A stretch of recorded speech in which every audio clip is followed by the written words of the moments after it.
Hello everyone, I'm Dennis. Welcome back to my bindery. In the previous video, I took a battered old copy of Dune, painstakingly took it apart, then carefully repaired every single page before stitching it back together. But that was just the beginning of this book's transformation. Today, I'll be giving it some custom end papers, beefing up the spine, weaving some end bands, and then finally getting it back between some covers. But first, I need to prepare some materials, so let's go take a look in the filing cabinet. In addition to bookbinding, I also make my own marbled papers. These are a few of the prints that I made recently, and there's one in particular that I really like, so let's take a little 30-second detour so I can show you how I made it. If you've never heard of it, paper marbling is a technique of floating paint on a liquid medium to create designs, which can then be printed by laying paper onto the fluid bath. The paint fuses to the paper on contact, creating a permanent and completely unique design. When it's lifted off, rinsed, and dried, it's ready to use. If you'd like to learn more about paper marbling, I made a longer version of this clip, which you can watch by way of the link on your screen. But for now, back to bookbinding. Of all the prints that I made, I really like this one the most because the pattern really reminds me of the rolling sand dunes of Arrakis. To select the part of the paper that I want to use for the end papers, I made a little viewing window out of some cardstock. I use it to scan over the pattern to select just the parts that I want. With my favorite portions selected, I'll carefully cut them out. The type of end papers I'll be making will have the marbled paper in two separate panels, so I'll need 4 pieces in total.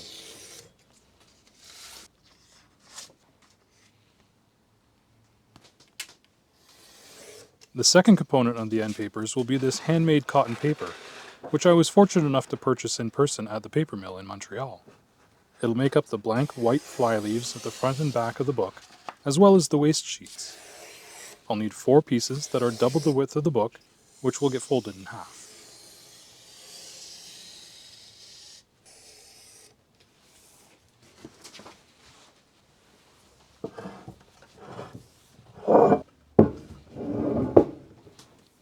Next, I want to burnish this marbled paper. A lot of people ask me why I do this, and it really is mostly an aesthetic choice. I like the glossy smooth surface created by the burnishing, and I feel it also deepens the colors and makes them a little bit more intense. The beeswax also imparts a little bit of extra protection on the paper, which I like. Working on the hard surface of my lithostone, I apply just a little bit of beeswax with a cloth, and then starting slowly from the center, I use my agate burnisher to press down firmly onto the paper. I then work slowly across the face of the paper in multiple directions to create a nice even finish. Here you can see the side-by-side of the paper before and after burnishing.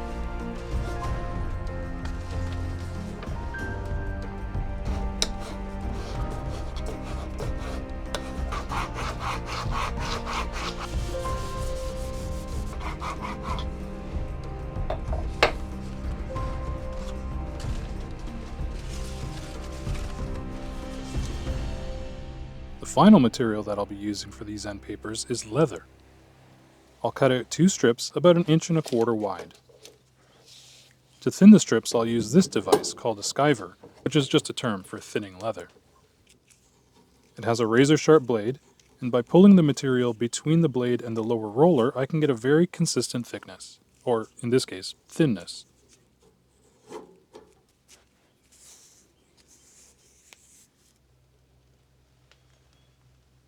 I'll then switch to my paring knife to bevel the long edges of the strips, and finally I'll trim them to a nice straight edge on both pieces. So with all the materials prepped, I can now start assembling the end papers. I'll begin by sorting out my 4 pieces of marbled paper. These 2 will be pasted down to the inside of the covers later, and so I'll set them aside for now. The other 2 pieces get glued out with some PVA glue just along the edge so it can attach to the leather strips.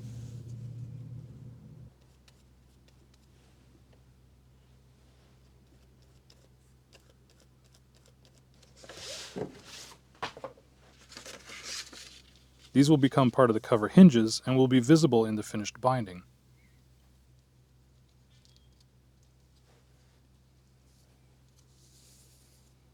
I'll press those into place with my bone folder and then set them under some light weight to dry.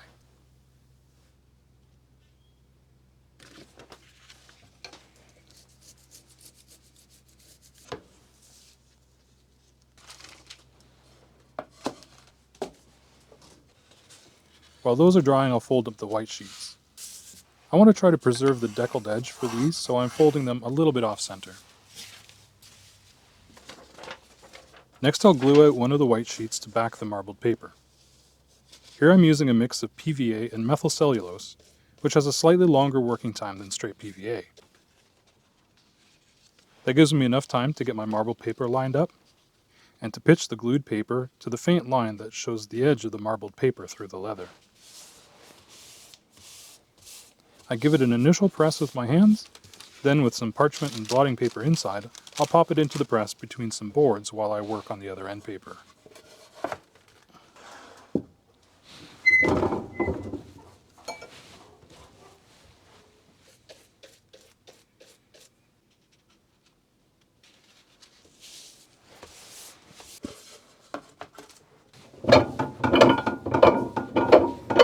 When that one's done, I'll add it to the press and leave those to dry overnight.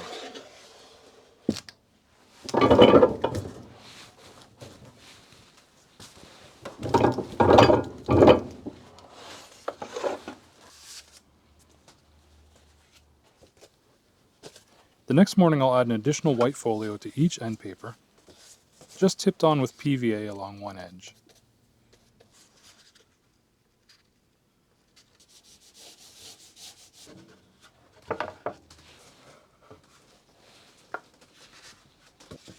I'll give those a nip in the press for 15 minutes or so, long enough for the glue to really grab.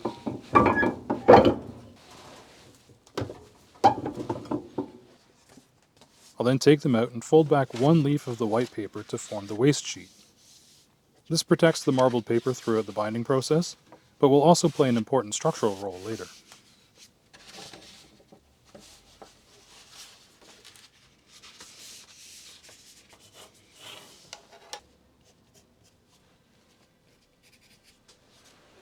To attach these to the book, I'll first trim the head of each end paper 90 degrees to the spine edge. Doing so allows me to align them properly for piercing.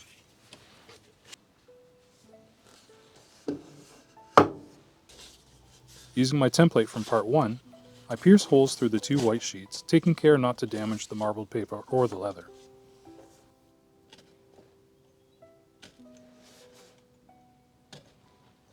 And because I used the same template from before, the holes in the end papers match up perfectly with the sewing holes on the text block.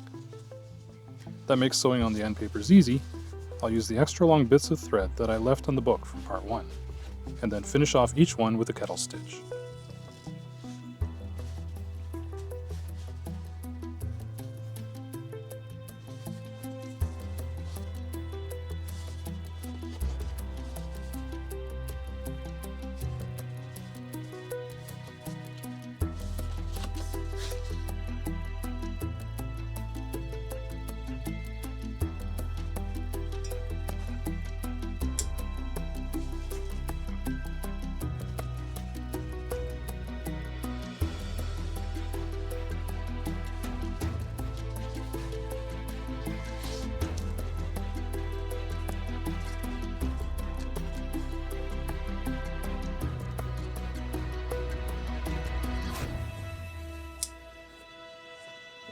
With those now securely attached, I can trim them to length.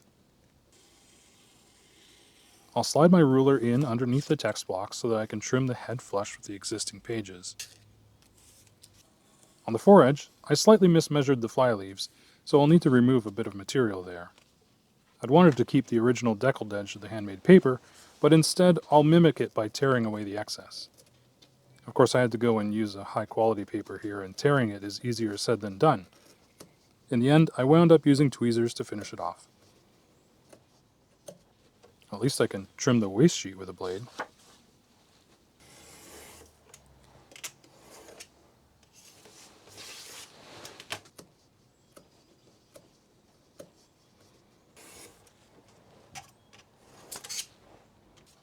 So that's the text block completed with the end papers and all the sewing done, which is a big milestone in the binding process. The book is still feeling pretty flimsy though, so it's time to start working on the spine and getting it all consolidated, rounded, and backed.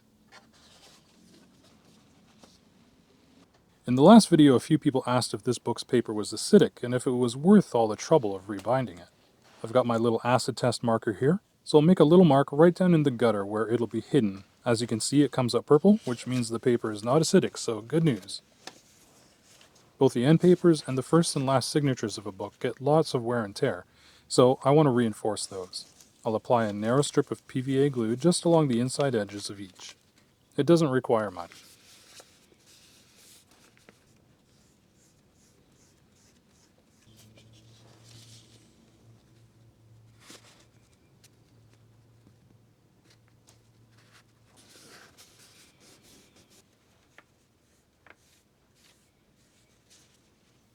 I take care to pull each section forward so that it's aligned properly at the spine. And then I'll put it under a light weight for a while, just long enough for me to set up my backing press for the next operation.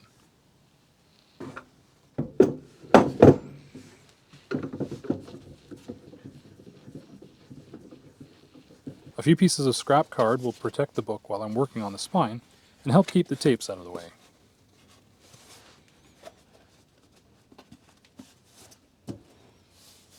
I make sure that the book is well squared up, both along the spine and at the head, and then I do my best to keep it that way while I put it in the press and put the squeeze on it.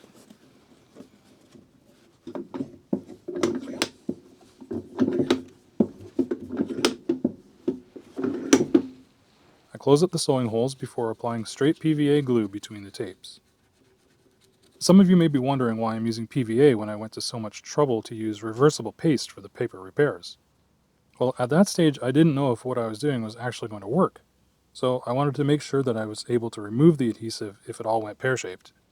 Now I'm in much more familiar territory, and since this isn't a conservation binding by any means, PVA is the most convenient and appropriate adhesive for this particular application. But I'm not a complete monster. This is an acid-free archival PVA, so hopefully it'll last a good long time. I let that stand in the press for about half an hour, long enough for the glue to be dry to the touch but not completely firmed up. It needs to be a little bit flexible for the rounding and backing process.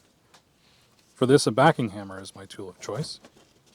I gently flex the book to pull on the spine, and then use a light tapping motion to ease the signatures into position. A properly rounded spine will hold its shape and help reduce the overall swell. I flip it over frequently to make sure I'm getting an even round.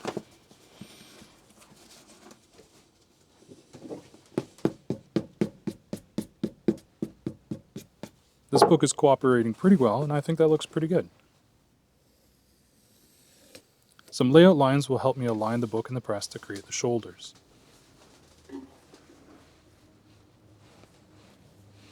As I put the squeeze on it in the press, you can see it's almost forming the shoulders all by itself.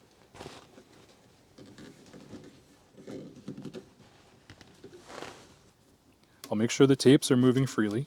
I don't want them to restrict the movement of the signatures as I form the shoulders. I'll start off just with my bone folder, easing the signatures over so they're headed in the right direction before bringing down the hammer.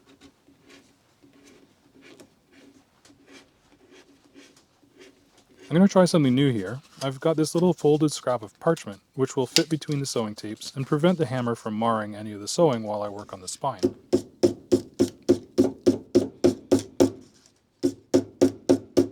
I start pretty gently, but once I'm sure everything's moving in the right direction, I can increase the strength of the hammer blows and get everything formed into shape.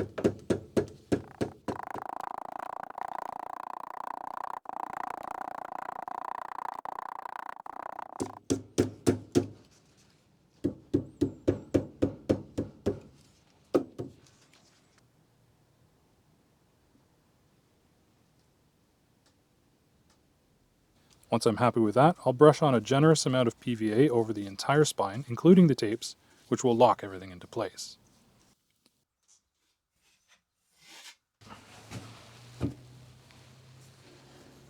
For further consolidation, I'll cut a strip of mull, and I'll glue that down as well, taking care to rub it down all over to make sure it's fully adhered.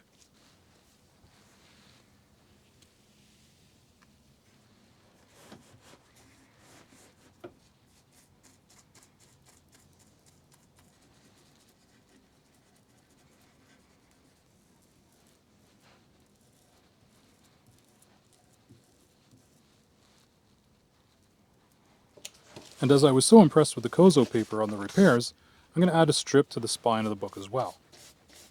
I cut it to length and width, glue it out with methyl cell mix, and carefully apply it to the spine, rubbing it down well and molding it around all of the sewing tapes.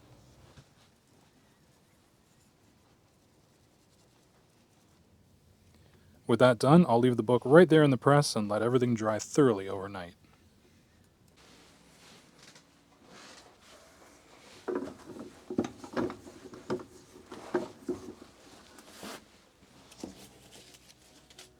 My next task is to sew some end bands onto the book. To help me get the sewing in the right place, I'm going to add these strips of paper to the center of every signature. This process is called flagging.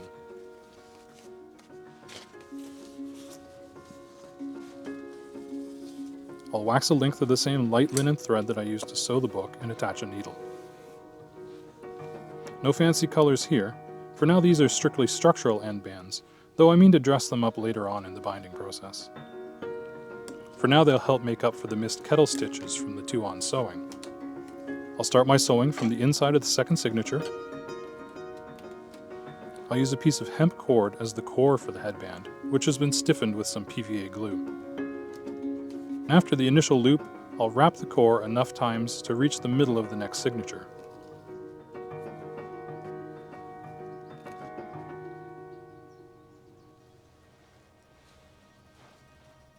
Then I tie it down through the center of that signature with another stitch, followed by a few more wraps.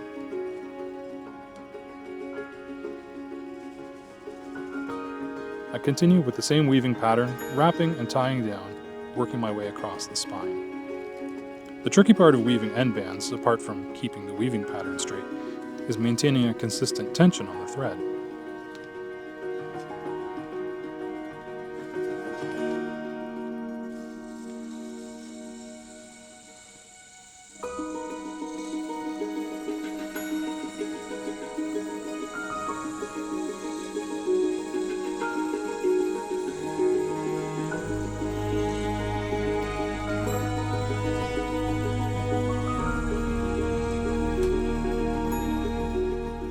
When I reach the other side, I make a final wrap, then attach the needle to the other end of the thread, stitch that through, and finish it all off with a square knot.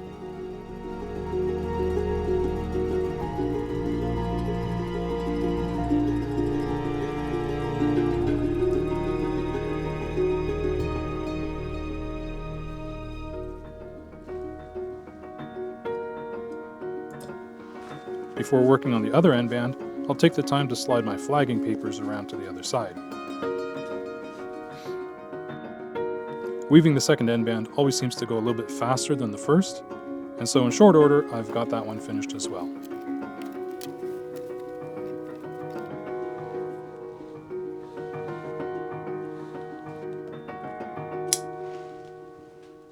Finally, I'll trim off the ends of the cores with my scissors.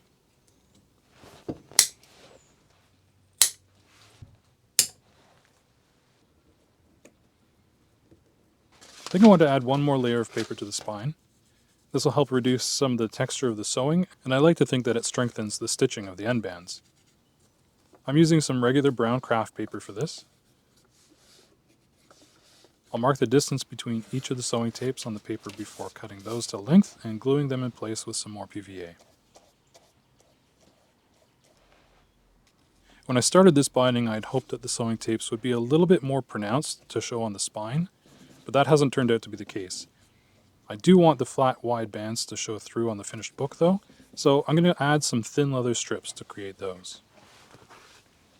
I'll cut a strip of leather the same width as the sewing tapes, and then cut some pieces to length. I also bevel the ends so that they make a nice transition from the spine to the shoulders of the book, and they too get glued in place with some PVA and are allowed to dry.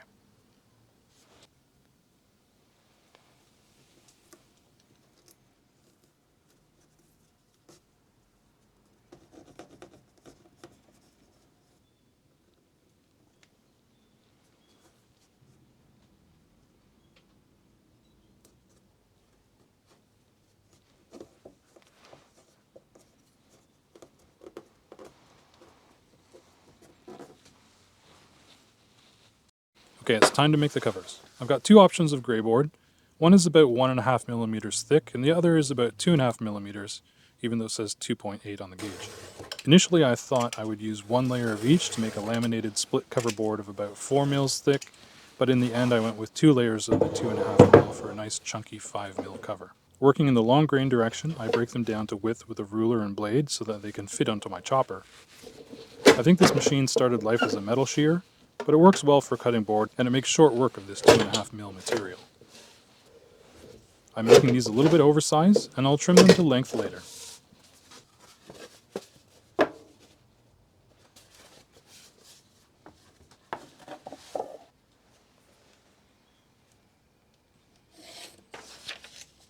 I mark a line on the inside of one of the boards to show where not to apply any of the PVA glue.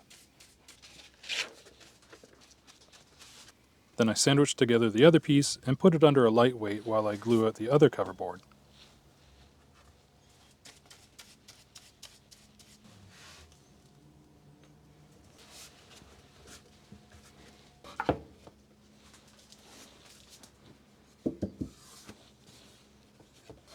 Those then get put into the press to make sure that they're well adhered.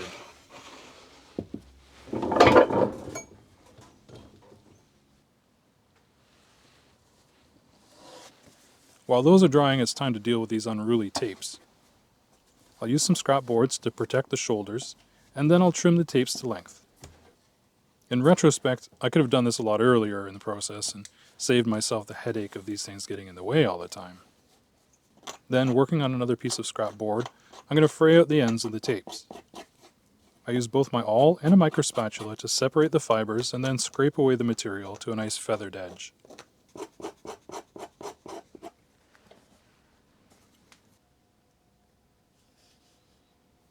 And here's where the waste sheets are going to come in handy. They're going to get folded over to sandwich together both the tapes and the mull to create tabs. I use my folder to crease the paper along the line where I need to fold it, and then I trim it to size.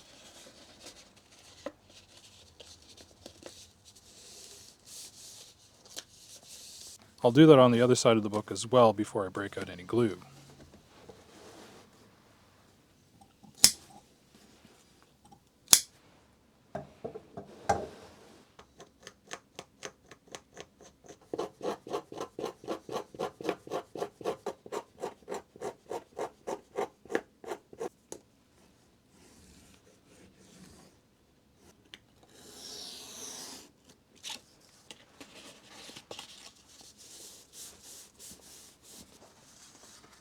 Once again, I'm using PVA here. I first make sure that the tapes are glued down and spread out evenly. Then I'll put down the mull and fold over the flap of the waste sheet.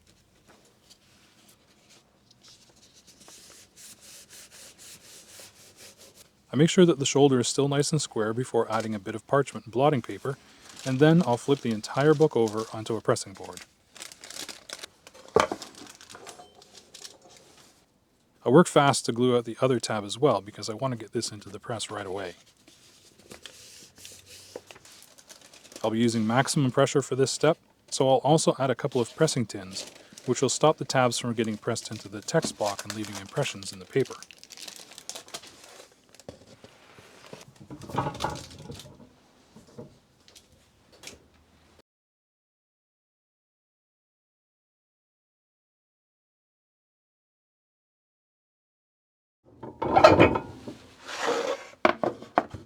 The boards are dry now, and you can see that there's still a slight gap left for me to insert the tabs.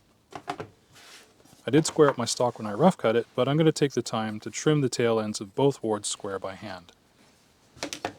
I'm starting at the tail because that's the end the book stands on, and if the covers are going to be out of square, I want it to be at the head where it won't be as noticeable.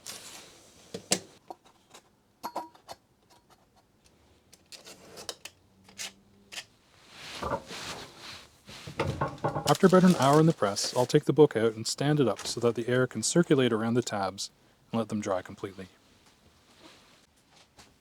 The next day the tabs are nice and dry, though they've developed a bit of a potato chip curl. That won't be a problem though, they're going to be squeezed firmly between the cover boards. I need to trim off a little bit of material at each end of the tabs, which will allow for the leather to be turned in on the covers later. I'll work carefully with a pair of scissors to trim away 20 millimeters at each end, making sure, of course, not to nick the leather hinge. I'll also bevel each corner at a rough 45-degree angle. Hopefully that will assist in sliding the tabs into the cover later.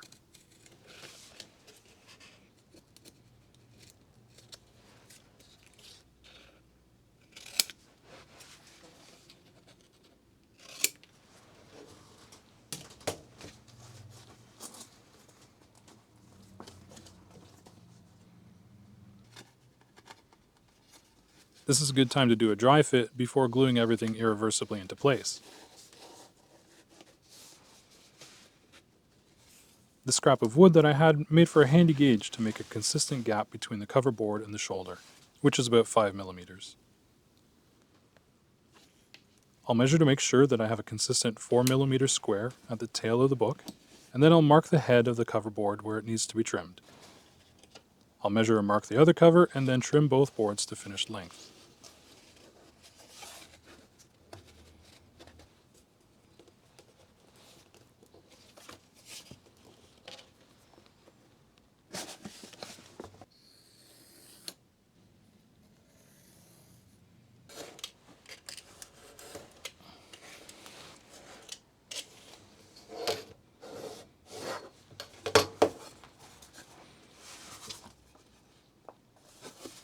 At the inside hinge corners of the boards, I'll make some slight relief bevels.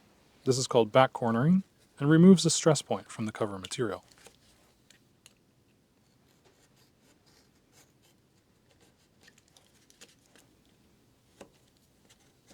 My blade also left a rather rough finish along the edges, so I'll lightly sand the boards all the way around to ease those transitions, and I'll take a moment to clean up the mess from all the sanding.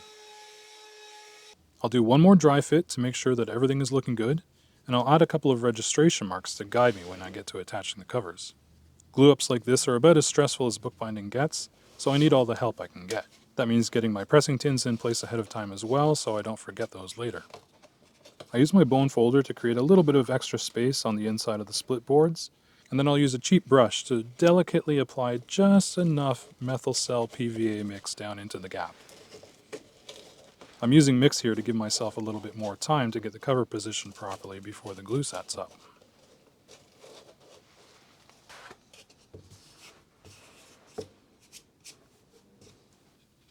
I'll slide the first tab into the board and use my gauge to help me get it positioned properly. I put some parchment lining paper in, which will prove to be important in a minute. I'll then work quickly to get the other cover glued up and attached as well.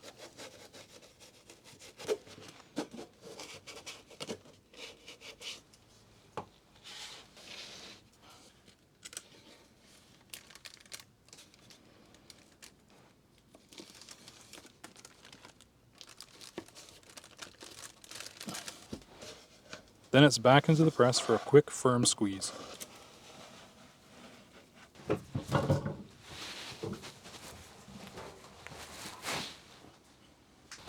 After just a minute, I'll take the book back out, and you might notice that a whole bunch of extra glue seems to have come out from somewhere. Not sure how that got there. I'll wipe that away with a brush, and then it's back into the press to dry completely.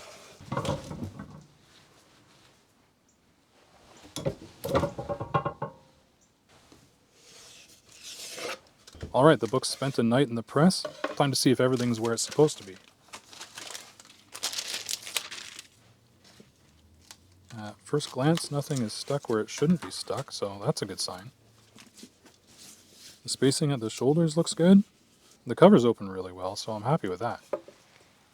Now I've just got a few more things to do to finish off this stage of the binding. The four edges of the covers still need to be trimmed to size. I'll make some marks 4 millimeters from the text block on both the front and back covers, and then with a few pressing boards for support, I'll open the covers up fully and cut them to size. These double thick boards are really quite tough to get through, so I make sure to use a fresh blade, take my time, and make plenty of light passes so as not to murder myself.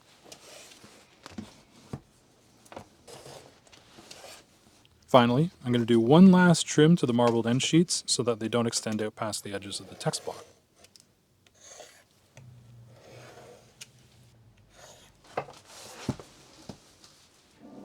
Well, this book is well on its way to surpassing its original form, but I'm going to leave it here for this video.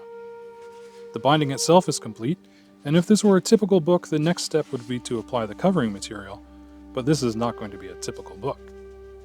I've got a few special design elements planned before I get to the finishing stages, so be sure to subscribe to the channel and ring the notification bell so you don't miss part 3.